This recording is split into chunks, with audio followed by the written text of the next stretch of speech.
Actividad integradora 4. La tabla periódica y sus aplicaciones. Nombre del alumno: Francisco Gustavo Salazar Reyes. Nombre del facilitador: Hugo Rosas Ortiz. Grupo M14C1-G17-BB-004. Generación 17.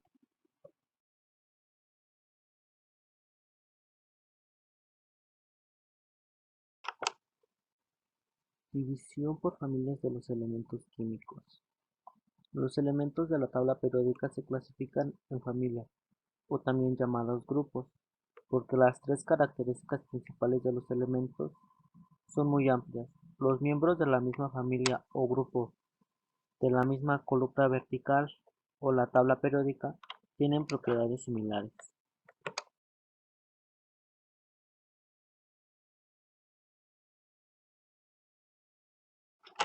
División de periodos.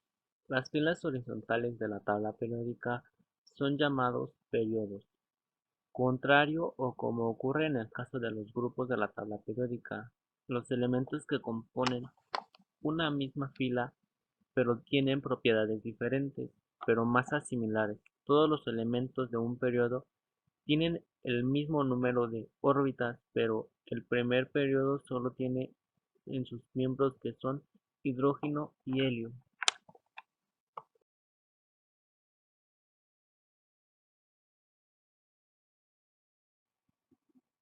La clasificación de los elementos por número atómico. En física y química, el número atómico de un elemento químico es el número total de protones que tiene cada átomo de ese elemento. Ese hecho ha permitido clasificar los elementos en la tabla periódica en un orden decreciente de número atómico. Símbolo químico. Los símbolos químicos son abreviaciones o signos que se utilizan para identificar los elementos y compuestos químicos en la tabla.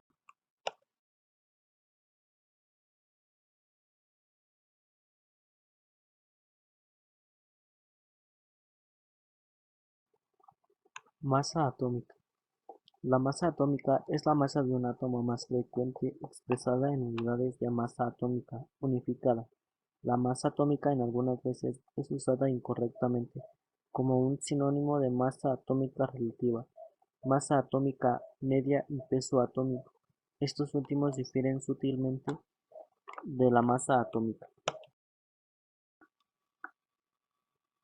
¿Por qué es importante la clasificación de compuestos orgánicos e inorgánicos? Un compuesto orgánico es todo aquel que tiene como base el carbono y sus enlaces covalentes de carbono con carbono o entre carbono e hidrógeno. Es sintetizado principalmente por seres vivos, sin embargo también puede sintetizarse artificialmente. Los compuestos de este tipo constituyen la rama de la química orgánica. Un compuesto inorgánico es todo aquel que no tiene como principal elemento el carbono, y en el que no ocurre un enlace covalente entre el carbono y el hidrógeno.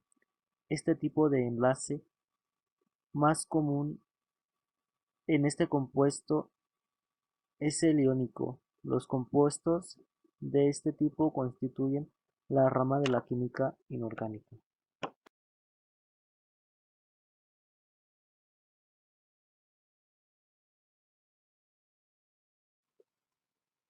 Tres ejemplos de compuestos orgánicos: 1. Proteína, 2. Aceite y 3. Alcohol.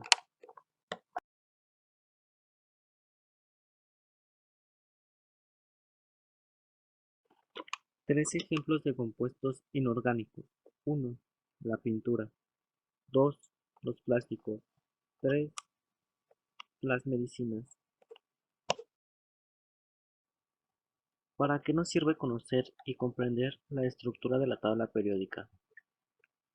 La tabla periódica sirve para mostrar las relaciones entre los diversos elementos que se encuentran en la tabla periódica en función de su estructura atómica. En esta última diapositiva están las referencias. Gracias, hasta luego.